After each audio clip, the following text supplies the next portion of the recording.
So now, that's not the slide. It's not the first slide. okay, so now do you just see building a sukkah for Hanukkah on the screen? Yes. Yes. Nothing else? Nothing else.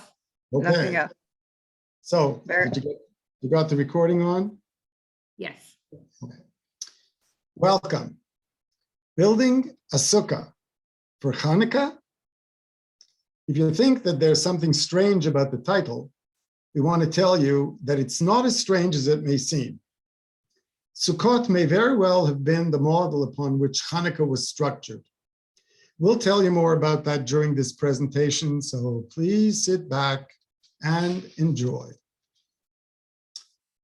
We have all grown up with the notion that Hanukkah is only a minor holiday, since it does not get mentioned anywhere in the Torah. Hanukkah has a secondary status compared to Pesach or Rosh Hashanah. On Hanukkah, we light candles, we eat latkes, we may sing Hanukkah songs and play dreidel, but that's about it. Hanukkah, however, is really a very meaningful, although very overlooked holiday.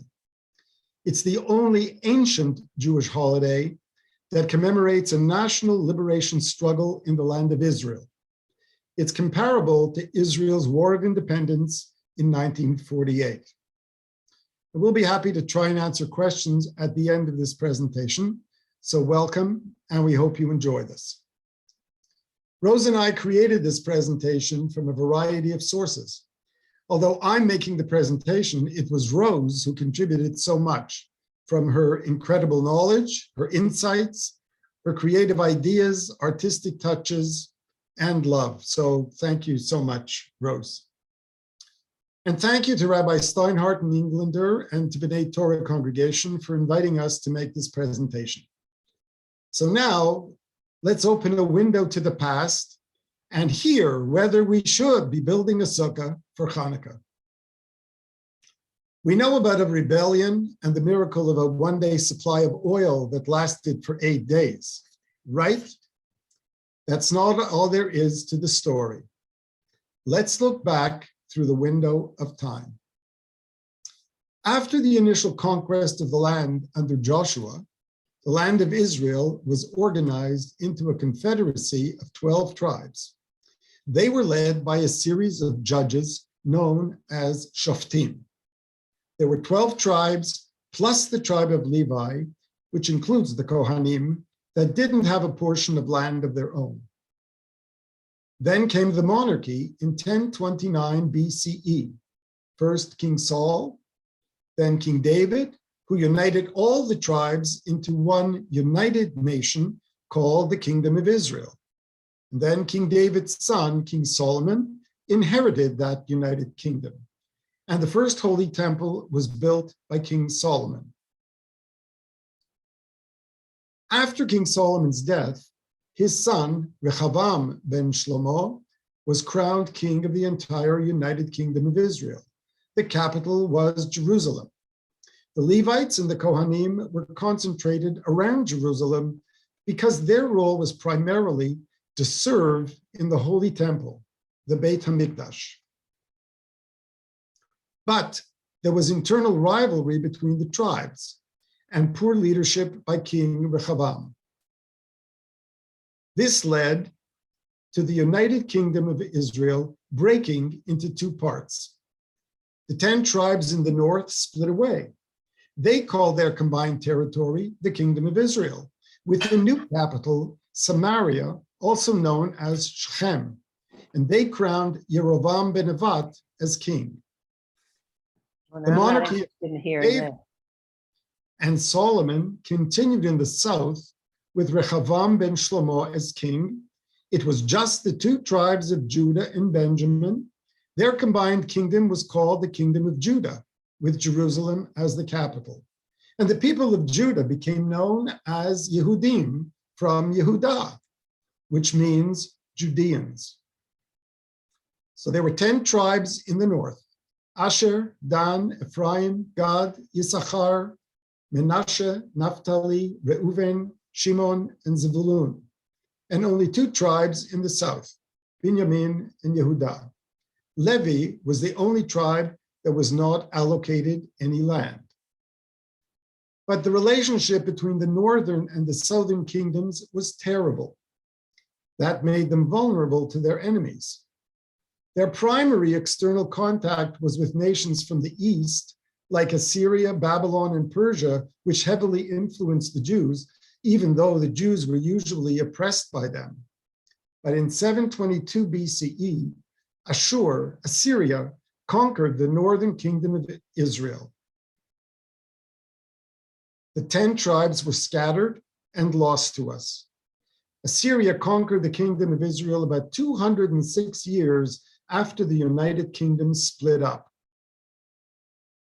The 10 tribes of the northern kingdom were scattered and lost to us since that time, and that was a staggering loss. The remnant of King David's United Kingdom of Israel is from the 2 tribes of Benjamin and Judah. However, in recent years, there are Jewish people who returned from India, Ethiopia, Yemen, and other countries, and some of these people are descendants of the lost 10 tribes. Some are called Bnei Menashe, who may be from the tribe of Menashe, and the Beta Yisrael may be from the tribe of Dan. In 586 BCE, Babylon conquered Assyria, the kingdom of Judah, and they destroyed King Solomon's temple. One after another, empire conquered empire. Usually, each conquering empire thought it was invincible until some other empire came along and defeated it. So in 539 BCE, Cyrus the Great of Persia conquered Babylon. And 1 year later, Cyrus permitted the Jews to return to Judea and to rebuild the Holy Temple. Ezra and Nehemiah were the leaders of the returnees from Persia to Judah. So the Jews who went back to Judea with Cyrus's permission were from Judah, Benjamin, and the Levites. The other 10 tribes remained lost. The spiritual and religious center in Jerusalem was the Beit HaMikdash, the second holy temple. But around 480 BCE, some 60 years after the Jews returned, things changed because the Persian Empire, including Judea, was conquered by the Greeks, which was a nation to the west. The ancient Greeks produced one of the most remarkable civilizations of all time. There were philosophers like Plato, Socrates, and Aristotle, historians like Herodotus and Thucydides, dramatists like Sophocles and Aeschylus.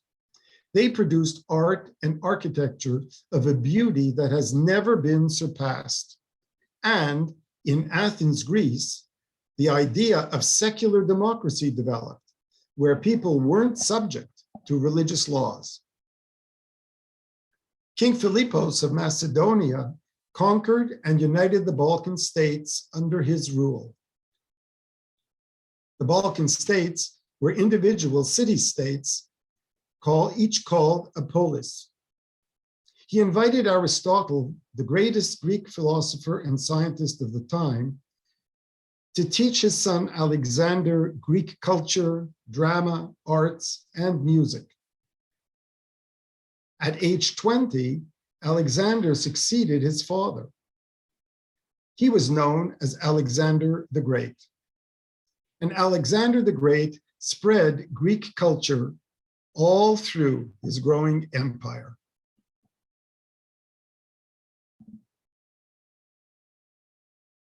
In 334 BCE, Alexander the Great began his conquest of vast territory.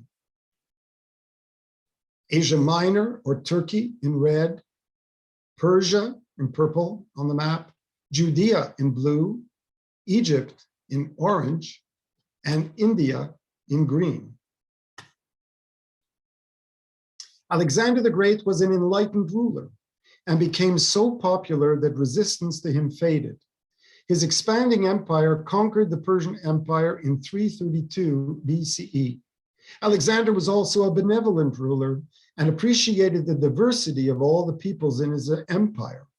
He held Judaism in high esteem and supported the desire of the Jewish people to live their own traditional way. The Greeks and the Jews got along rather well. Alexander was so popular among the Jews that many Jewish people named their sons Alexander and their daughters Alexandra. The Jews living both outside Judea and in Judea couldn't escape the influence of Greek civilization, and everyone began to speak Greek.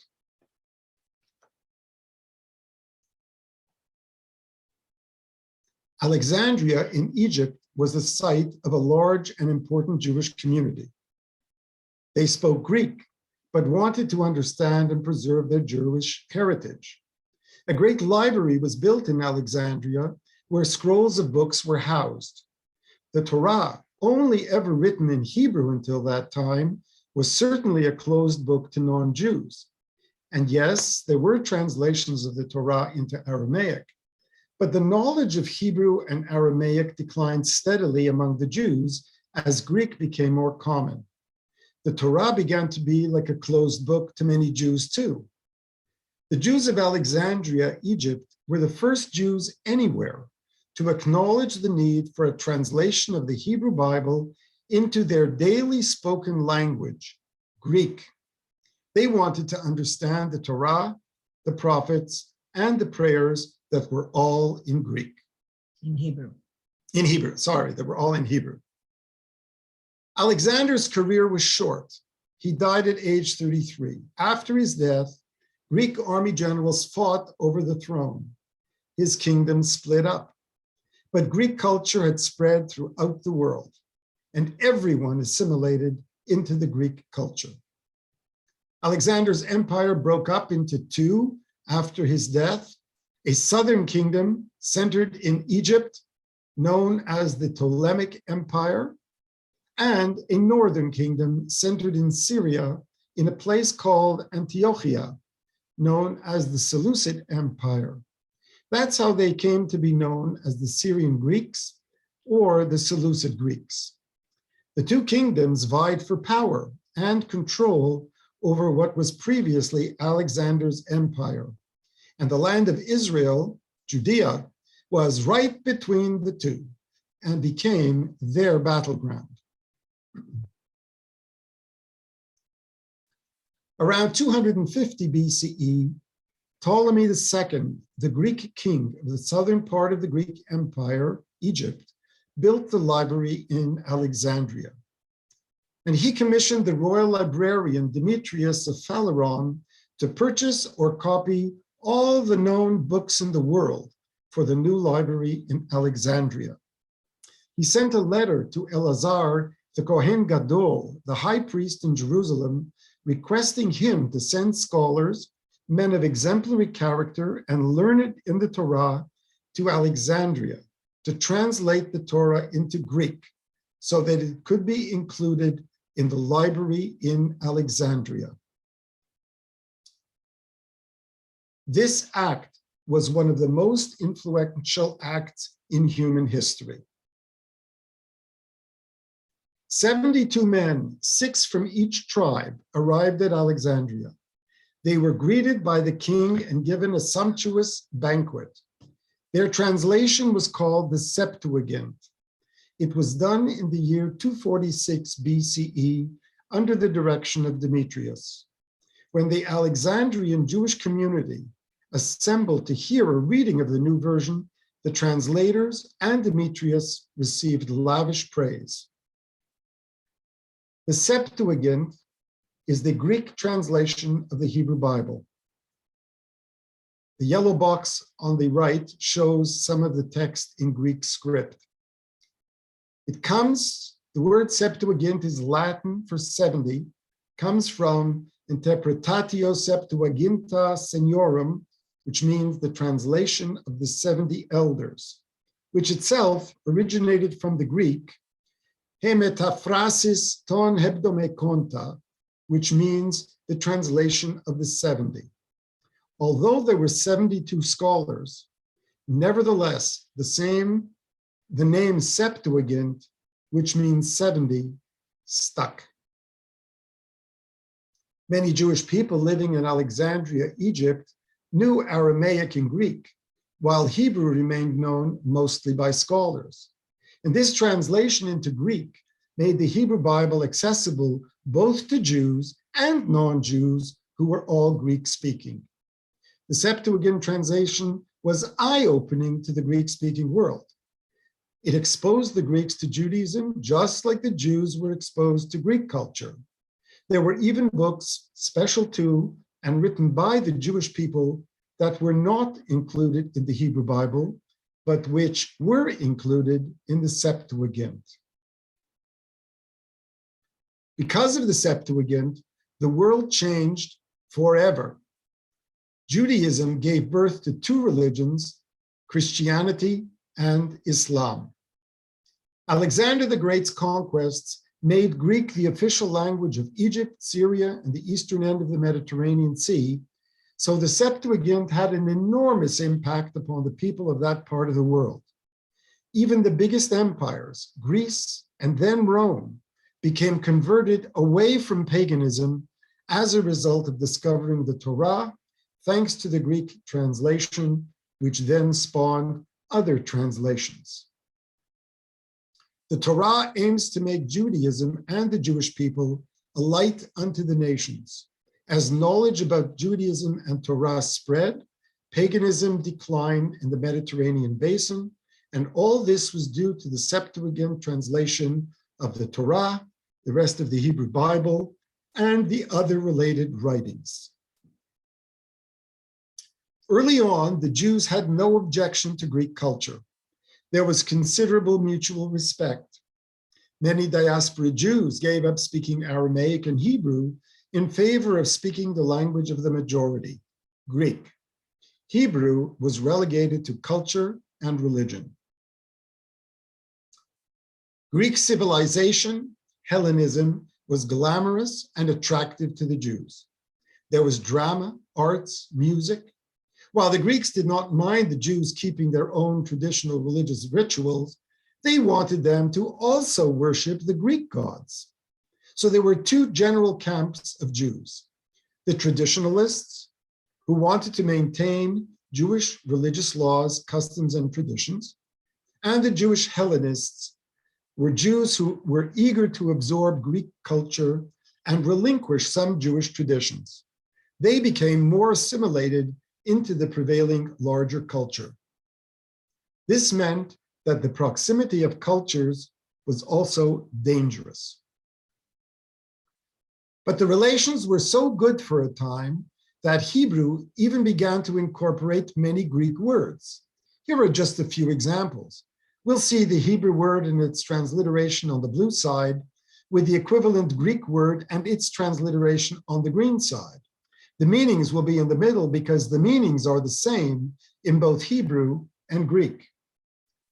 Sanhedrin, the name of the Jewish Rabbinical Supreme Court and the title of a tractate of the Talmud, originates from the Greek word which means sitting together, synedrion.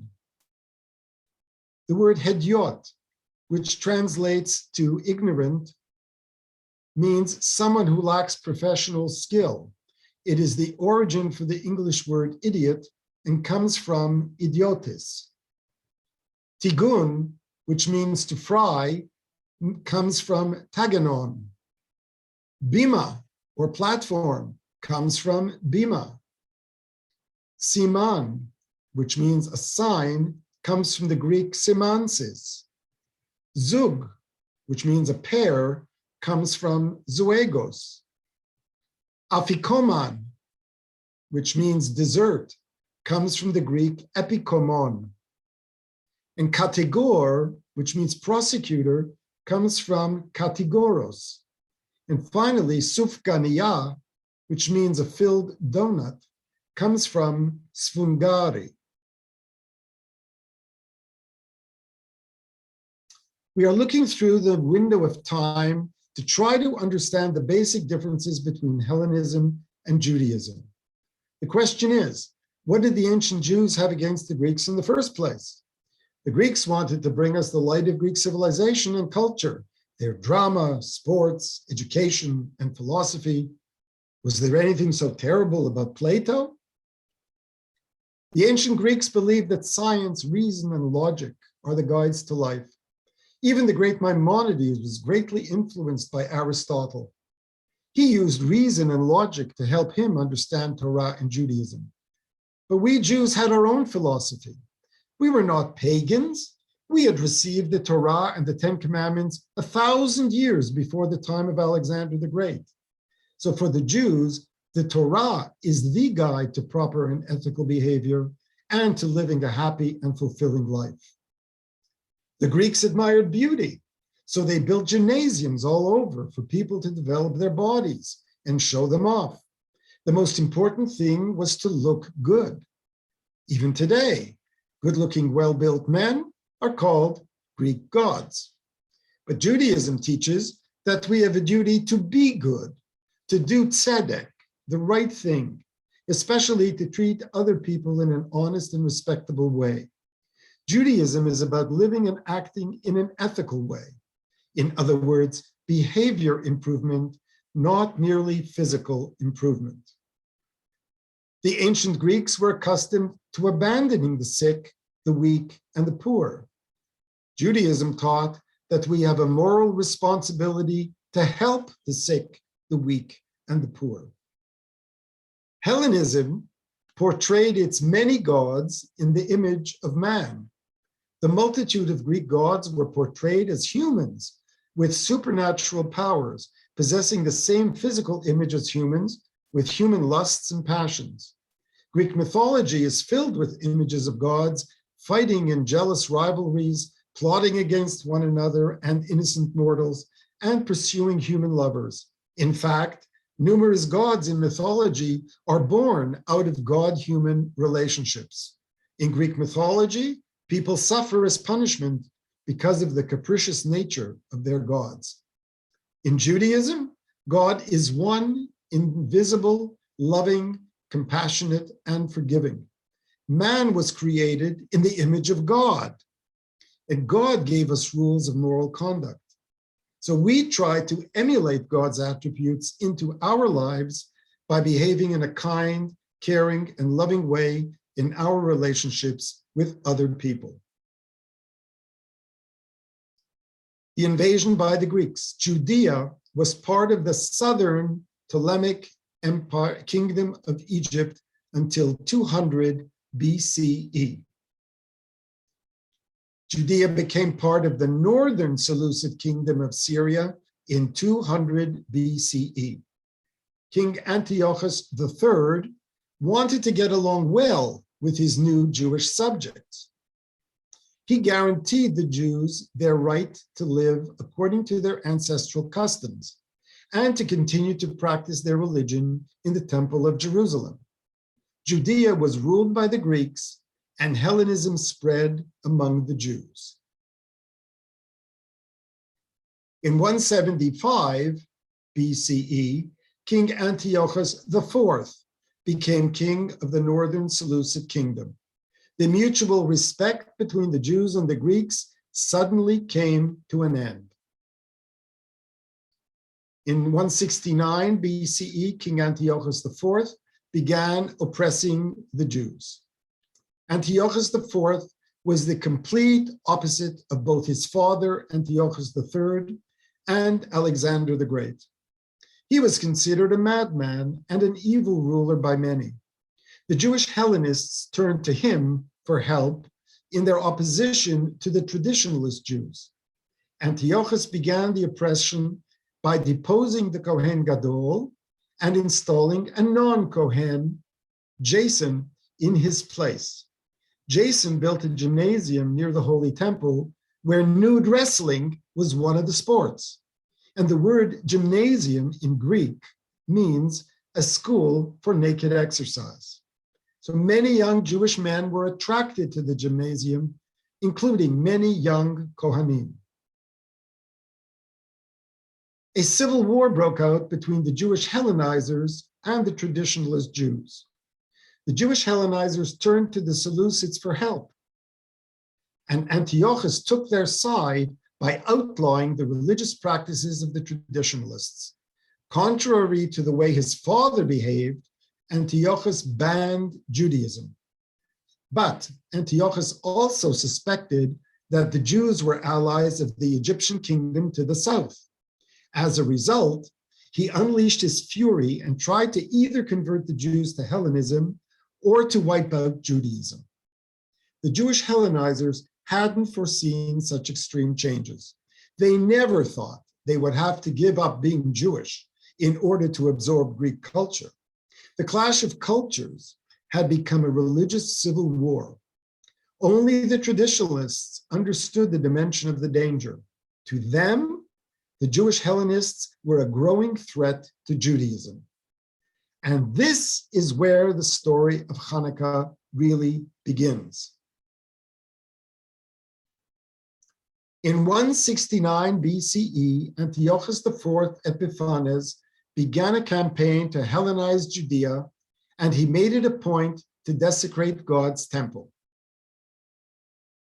Antiochus attacked Jerusalem, pillaged the temple, ransacking it and defiling it by putting up idols and banning the Jewish rituals.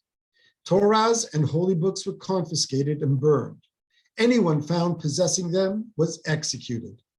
Studying Torah or professing to be a Jew was punishable by death.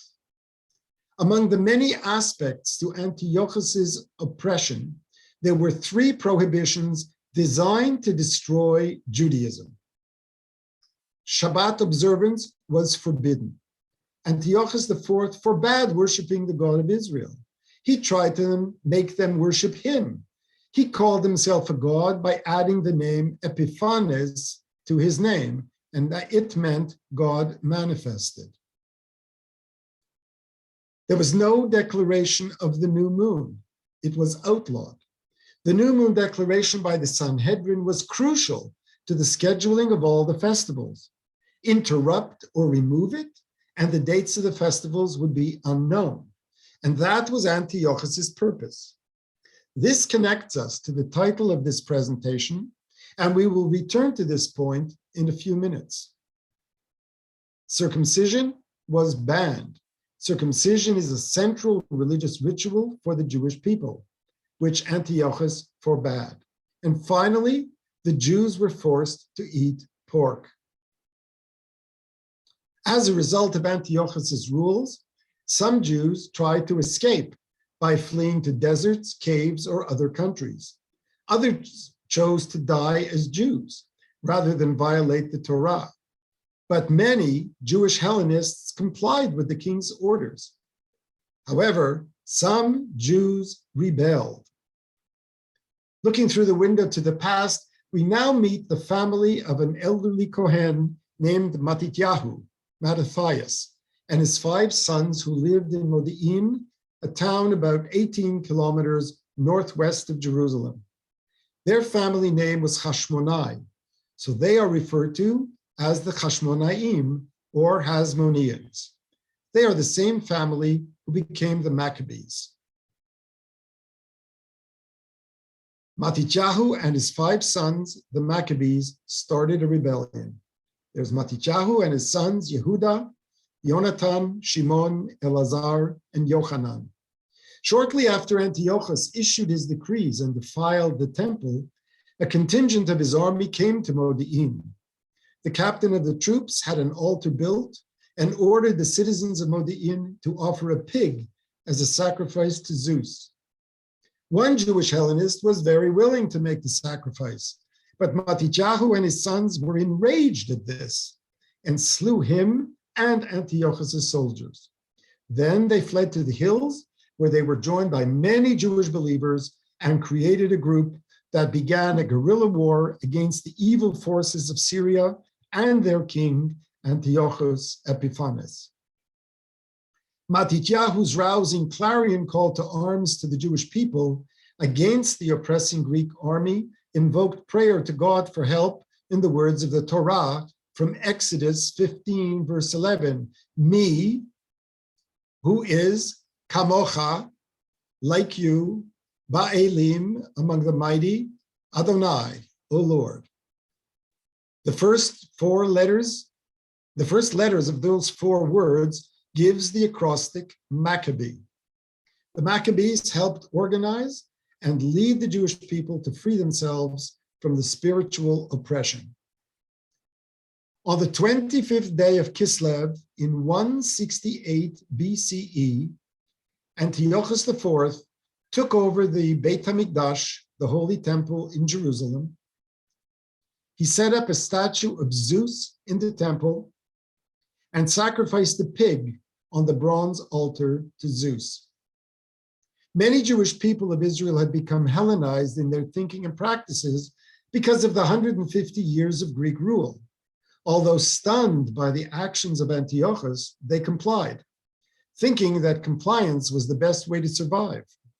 But a small remnant of Jewish people refused to bend to the dictates of this despotic ruler because of their faith in God and joined with Judah and the Maccabees. But remember the date, the 25th of Kislev. Judah the Maccabee was one of Matityahu's 5 sons who led the fighters. The rebellion against Antiochus IV began in 167 BCE. Antiochus at first underestimated the scope of the revolt. When he realized the serious nature of the rebellion, he dispatched 60,000 infantrymen and 5,000 cavalry to destroy the Jews. This powerful army came against Judah, who fought with a force of only 10,000 poorly equipped rebels. Breaking news reported just last week. A discovery in the Lachish forest was announced on November 16th, just last week, by the Israel Antiquities Authority. Weapons, burnt wooden beams, dozens of coins, and a Hellenistic fortified structure have been unearthed at an archaeological dig in a central Israel forest in what the Israel Antiquities Authority says was evidence of a battle between the Hasmoneans and the Greek Seleucids. The excavation directors released a statement that said, the excavation site provides tangible evidence of the Hanukkah stories. The Maccabees were victorious over the Seleucids with God's help under Judah's leadership after more than 2 years of fighting. They marched into and captured Jerusalem. They cleansed and purified the desecrated temple, rededicated it back to God, and resumed Jewish rituals. Judah declared that an 8-day holiday be instituted commemorating the rededication of the temple. It was to be held beginning on the 25th of Kislev, 165 BCE, exactly 3 years after Antiochus's desecration. This holiday became known as the Feast of Dedication, or Hanukkah. And here's a quote from the Jewish historian, often called Josephus Flavius. The victorious Judas Maccabeus ordered lavish yearly 8-day festivities after rededicating the temple in Jerusalem that had been profaned by Antiochus IV Epiphanes, and he called it the Festival of Lights. Festival of Lights, Chag HaUrim, that we know today. But the miracle of the oil. During the cleaning of the Holy Temple, the Maccabees found only 1 bottle of kosher oil for lighting the menorah, enough fuel for 1 day. A miracle took place. They were able to keep the lights of the menorah burning for 8 days with it. So despite having only a single day's supply of oil, they lit the menorah anyway, expecting the lights to go out after 1 day. The external books are Jewish religious works that were written after the time of the prophet Ezra and were not included in the Hebrew Bible because the Bible was finalized. Some became popular among the Jewish people, and some were included in the Septuagint translation into Greek and became known as the Apocrypha. We will now look through the window for some valuable historical information about Hanukkah from 2 of the external books. The books of the Maccabees and the book of Judith are two of the books of the Apocrypha. Quoting now from the book of the Maccabees. Matityahu, son of Yochanan the Kohen Gadol, lived in Modi'in. He lamented at the sacrileges being committed in Judea and Jerusalem. Woe is me! Why was I born to see the ruin of my people and the ruin of the holy city? Should I sit idle while enemies take it over? Matityahu challenged the people. Everyone who is for Torah and the covenant, follow me. Many others joined him and followed him.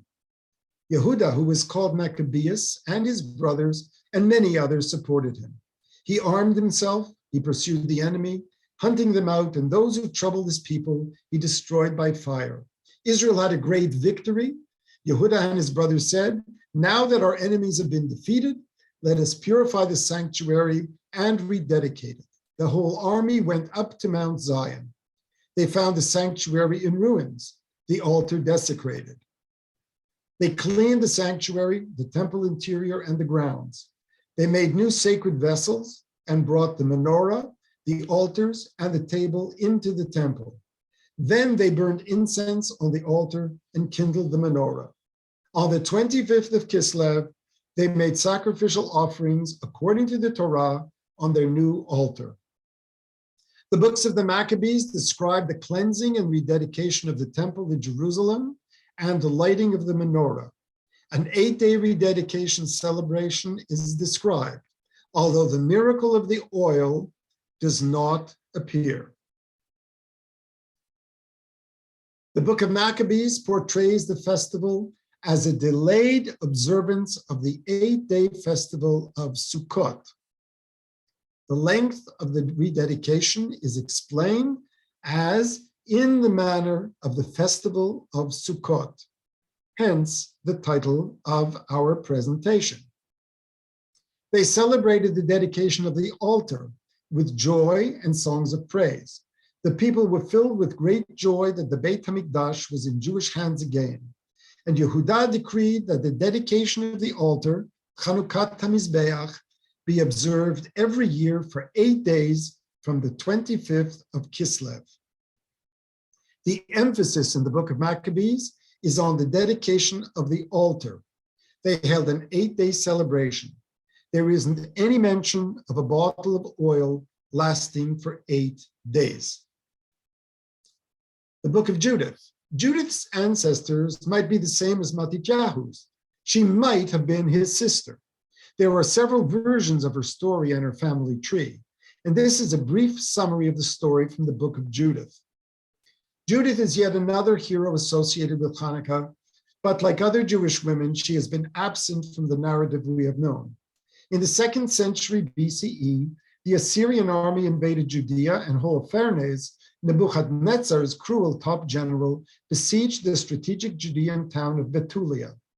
With the possible loss of Betulia, the whole country would fall under Assyrian control. Judith was a young widow, and she set out from Betulia for the enemy camp. Holofernes was smitten by her looks and invited her to a banquet in his tent. Judith fed him food she had prepared and gave him wine to drink. Holofernes fell asleep, drunk. Judith prayed for God's help, took Holofernes' sword, and killed him. The Assyrian army was shocked, and Judith urged the Israelites to attack them. Judith was a heroine of the Israelite victory.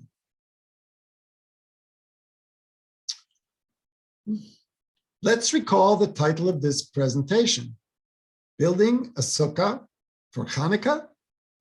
Now we're going to talk about the connection between Sukkot and Hanukkah. What may not be widely known is that there is a strong connection between Sukkot and Hanukkah. But no, building a sukkah is not something that we do to celebrate Hanukkah. Remember that Hanukkah, including Shmini Atzeret, that occurs at the time of the full moon at the autumn equinox, is 8 days long.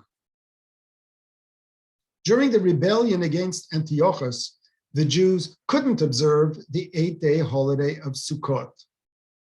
After the victory, they celebrated an 8-day holiday to rededicate the Holy Temple. Sukkot is the holiday commemorating not only the wandering of the Jews in the desert in makeshift huts, but the end of that trek with the dedication of the first temple. King Solomon dedicated the Holy Temple in Jerusalem around 1000 BCE in an 8-day ceremony during the 8-day festival of Sukkot. In similar fashion, the Maccabean rededication celebration was also set for 8 days during Sukkot in the temple. The book of Maccabees describes the first Hanukkah as a delayed Sukkot celebration. The holiday is called the Festival of Sukkot, celebrated in the month of Kislev. But isn't Sukkot supposed to be celebrated in Tishrei? Kislev is 2 months after Tishrei. So how did the holiday get into the month of Kislev? This is the explanation. During Antiochus's oppression, the Jewish calendar got messed up. As one aspect of the oppression mentioned earlier, Antiochus had prohibited the declaration of the new moon and of adjusting the calendar to keep the Jewish lunar calendar in sync with the solar calendar by intercalation, or creating a Jewish leap year. The lunar year of 12 months is shorter than the solar year by 11 or 12 days. So the months arrived 11 to 12 days earlier each year. Over the period of Antiochus IV's oppression, 5 years, that amounted to about 55 to 60 days, or 2 entire months. The Maccabees chose a date around what they thought was the time for Sukkot. They wanted to copy King Solomon, so they chose to celebrate a Sukkot-like rededication at the time of the year they believed was Tishrei. But it actually was the month of Kislev, not Tishrei, because the calendar had drifted forward by 2 months. Tishrei had drifted into the early summer. And here's an example, a diagram that shows in these years from 2019 to 2025, if there would not be any leap year, we see how the date of the first day of Hanukkah would move backwards in time from December 23rd to October 17th. But because of leap years, you see that it doesn't go that far back. This shows how the date of Hanukkah would move earlier in the year, were it not that the Hebrew lunar calendar is adjusted to keep Pesach always in the springtime. The same would apply to every month and holiday. Because of the leap month, Hanukkah can only occur in either late November or December.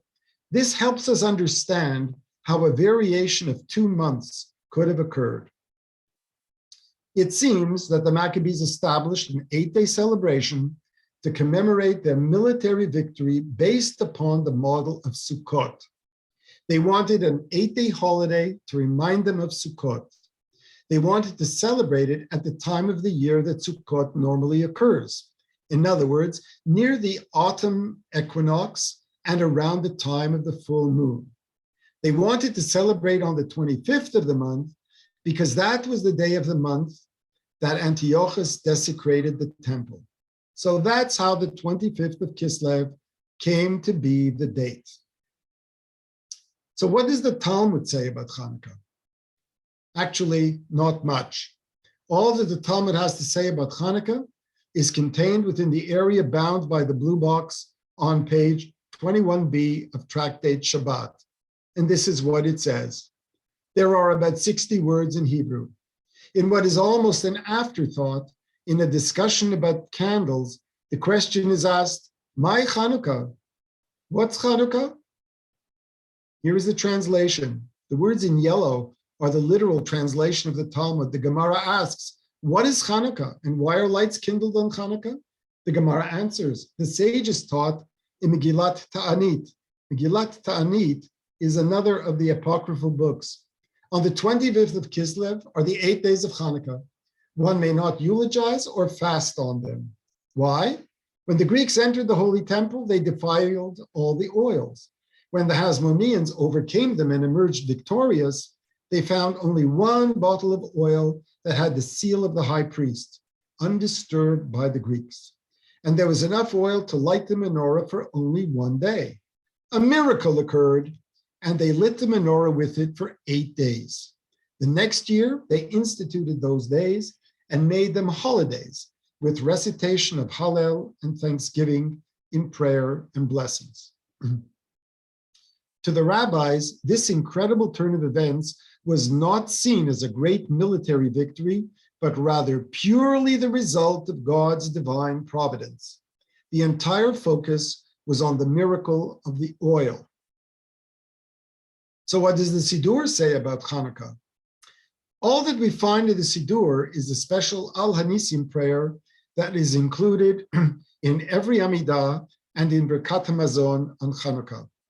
It celebrates the military victory as a miracle that God produced for the Maccabees by delivering the many into the hands of the few.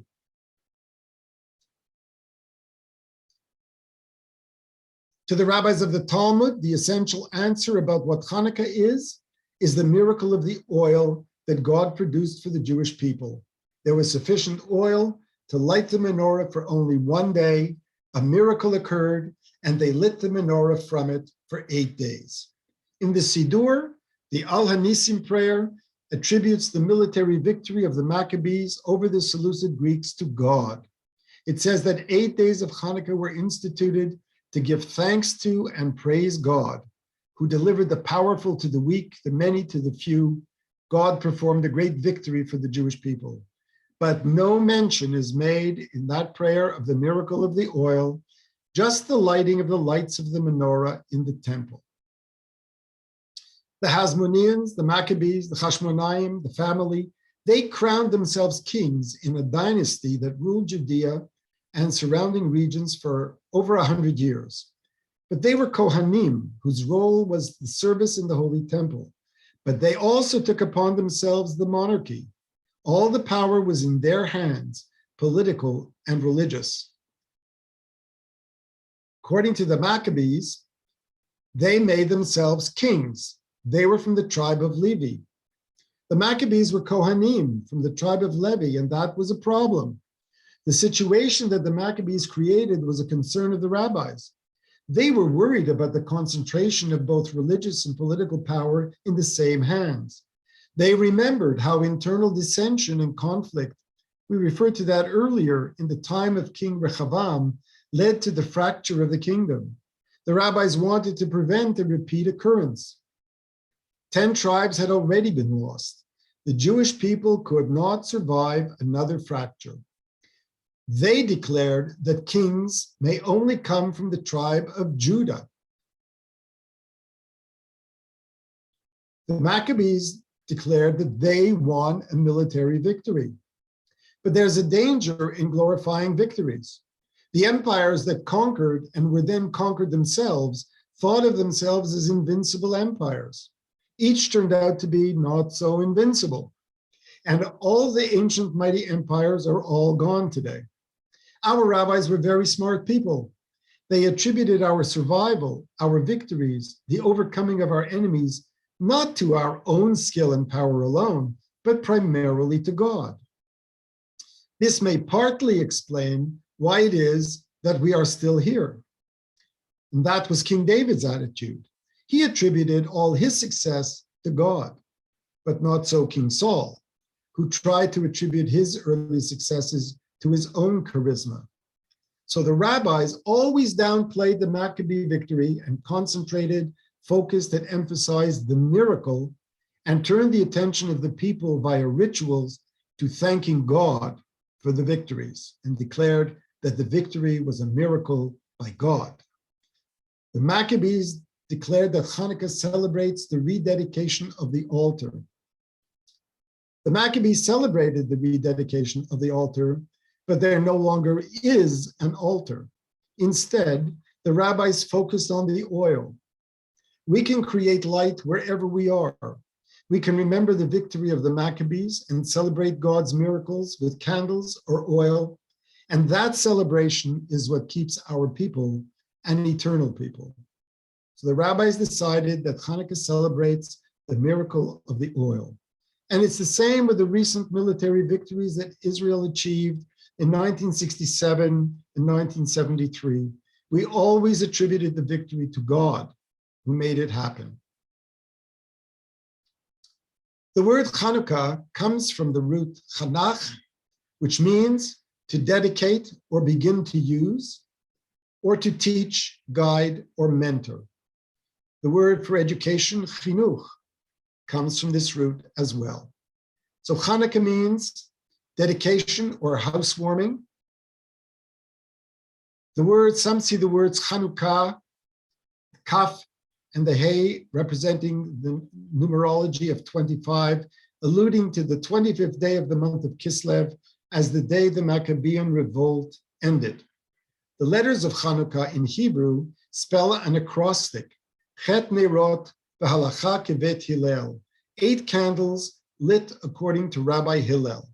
This is a reference to the disagreement between the house of Hillel and the house of Shammai on the proper order in which to light the Hanukkah candles. Shammai felt that 8 candles should be lit on the first night, 7 on the second night, and so on, down to 1 on the last night, because the miracle was greatest on the first day. Another reason for this is that on Sukkot, the number of bulls offered each day began with 13 and decreased by 1 each day. And since Hanukkah was really another Sukkot celebration, that's the way Shammai thought the candles should be lit. But Hillel argued in favor of starting with 1 candle and adding 1 every night, and Jewish law adopted Hillel's opinion. Hanukkah coincides with 2 other celebrations of the Jewish people. One we are familiar with, the second not so much. So let's make more joy. Rosh Chodesh Tevet always occurs on the 6th day of Hanukkah. When Kislev has only 29 days, the 6th day of Hanukkah is the 1st of Tevet. But when Kislev has 30 days, like it has this year, day 6 is the 30th day of Kislev, and day 7 is the 1st of Tevet, but both days are the 2 days of Rosh Chodesh. This is significant in determining when to observe a birthday or a yortzeit that occurs on the 30th of Kislev or the 1st of Tevet, because it's important to know the Hebrew date of the anniversary and not just which day of Hanukkah it is. Eid al-Banat is Arabic for the Jewish women's holiday. It dates back to the time of the Holy Temple, when Jewish women would gather every year on the 1st day of Tevet to celebrate the strength and accomplishments of women. It is based upon the heroism of Queen Esther, Judith, and Hannah, who is Judah the Maccabee's sister. Each of those women saved the Jewish people at critical periods of our history. On Eid al-Banat, women gathered to support each other, especially brides-to-be and newly married women. They used the occasion to restore harmony in interpersonal relationships and to make and share joy. It's a holiday worth developing here too. So here's a window on celebrating Hanukkah. Hanukkah begins on the eve of the 25th day of Kislev, this coming Sunday night. It's a time of long, dark nights. It's close to the time of the winter solstice. The days are shortest, the nights are longest. In the Northern Hemisphere, the days are short, the moon is waning. On the solstice, December 21st, in Boca Raton, there are only 13.5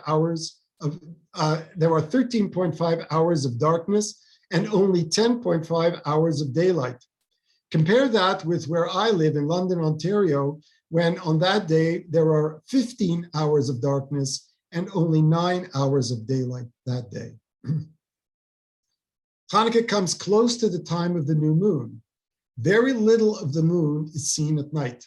In fact, the new moon will be at 2:43 a.m. overnight on the Friday and Shabbat of Hanukkah, December the 4th. So the nights are the longest and darkest of the entire year. Darkness is also equivalent to a lack of learning and knowledge. There's hardly any moon visible most of the night during Hanukkah. So what is light? The very first thing that God created. God said, "Let there be light." There was light. And light is also equivalent to learning and knowledge. So Hanukkah comes to inspire us to maintain the values, customs, and beliefs that were given to us by God and that the Maccabees fought and died for. The primary observance of Hanukkah is the lighting of candles each night in the Chanukiah and the singing of Hanukkah songs. When do we light the candles? We light candles once it's dark outside. In Boca, that's after 5:45 in the evening. But on Friday, lighting candles after dark would be a violation of Shabbat, on which we're not supposed to light fires. So on Fridays, we light the Hanukkah candles while it's still light outside before Shabbat.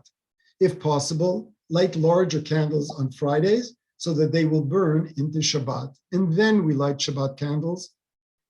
And on Saturday evening, we light Hanukkah candles only after Shabbat is concluded. So we recite Havdalah first. On Hanukkah, we also eat foods cooked in oil, called potato latkes, primarily called lebivot in Hebrew, or latkes in Yiddish. And we eat filled donuts called sufganiyot. And we give Hanukkah gelt to our children and grandchildren. Ritually, we recite Hallel every morning, and we include Al Hanisim in the prayers. Why do we light the Chanukiah? We light the Chanukiah to publicize the miracle, Persume Nisa, the miracle of what God did for the Jewish people at that time, and to rekindle in ourselves the strength to continue to pursue the triumph of light over darkness, knowledge over ignorance, morality over corruption. And where do we put the Chanukiah? We can either put it on the table where the family will eat dinner together, or in a window where it can be seen by others. For safety and decorative purposes, we can use an electric Chanukiah, especially in the window, but an electric Chanukiah doesn't fulfill the halachic requirement. And what can we use for the lights? Candles are sold in 44 candle packages. We can use olive oil or oil containers that are also sold in 44-piece sets like candles. Any kind of candles can be used for lighting the Hanukkah lights. And who lights the candles? Some families, the entire family lights one Chanukiah. In others, everyone lights their own Chanukiah. And why is there a Shamash? The Shamash is a server candle used instead of a match. The Shamash is used to light the official Hanukkah candles. It's the only candle we may benefit from or use. We must not have any benefit from the light of the Hanukkah candles according to the Shulchan Aruch. Therefore, the Shamash is placed near them so that its light would be the light that is used for any purpose. We're not supposed to use the Hanukkah lights for any purpose, so it's not proper to use any of the candle flames of the Chanukiah to soften the wax at the bottom of the Shamash in order to secure it into its proper place in the Chanukiah. A match should be used for that. The plural of Shamash is Shamashim. There are Shamashim among us. There are people who act like Shamash candles. They help to light the fire of Jewish knowledge at everyone they meet. The Shamash's flame is not diminished by lighting the other lights. Some of its fire, literal and figurative, is in each of the Hanukkah lights. It itself does not count, and it's rarely recognized. Similarly, there are lots of people who act like a Shamash in our everyday lives. There are people who teach us, who help us, who inspire us, who nurture us, and who give to us. So each of us can be a Shamash to someone else. The thing to do is to appreciate people who act like a Shamash. Thank you, and happy Hanukkah. Chag Urim Sameach.